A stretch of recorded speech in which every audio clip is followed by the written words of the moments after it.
છું આપની સાથે કોમલ અગ્રવાલ। શરૂઆત કરી મહત્વના સમાચારોથી તો અમીરગઢ તાલુકામાં પોલીસ પેટ્રોલિંગમાં વધારો તેમજ અમીરગઢ ટાઉનમાં પોલીસ ચોકી ટૂંક સમયમાં ખુલશે તેવું ગ્રામજનોને જિલ્લા પોલીસ વડાએ જણાવ્યું હતું। અમીરગઢ રેલવે વિસ્તારમાં અઠવાડિયા અગાઉ સોની વેપારીને માર મારી અજાણી લૂંટ ચલાવી હતી। જોકે આ મુદ્દે વેપારીઓએ હોબાળો મચાવ્યો હતો અને બજાર બંધ કર્યું હતું। અમીરગઢ તેમજ પાલનપુર રેલવે પોલીસ દ્વારા વિવિધ ટીમો બનાવી લૂંટના આરોપીને ઝડપી પાડવામાં સફળતા મળી હતી।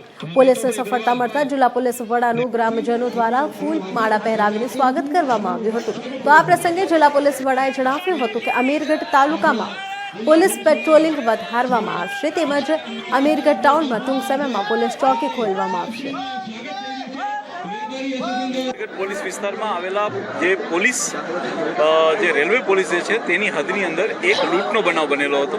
હાલાકી જે બનાવ જે હતો એ રેલવે પોલીસને લગતો હતો, પરંતુ અહીંયા રેલવે પોલીસ અને અમીરગઢ પોલીસ બંનેની દ્વારા સંયુક્ત રીતે ટીમો બનાવી એલસીબી અને એસઓજીની લગતી ટીમ બનાવી જે લૂંટનો બનાવ બનેલો હતો જેને ગંભીરતાથી લઈ અને ગણતરીના દિવસોમાં જ આ ચોર લૂંટારોને પકડી લેવામાં આવ્યા છે અને તેને જેલ હવાલે કરવામાં આવ્યા છે।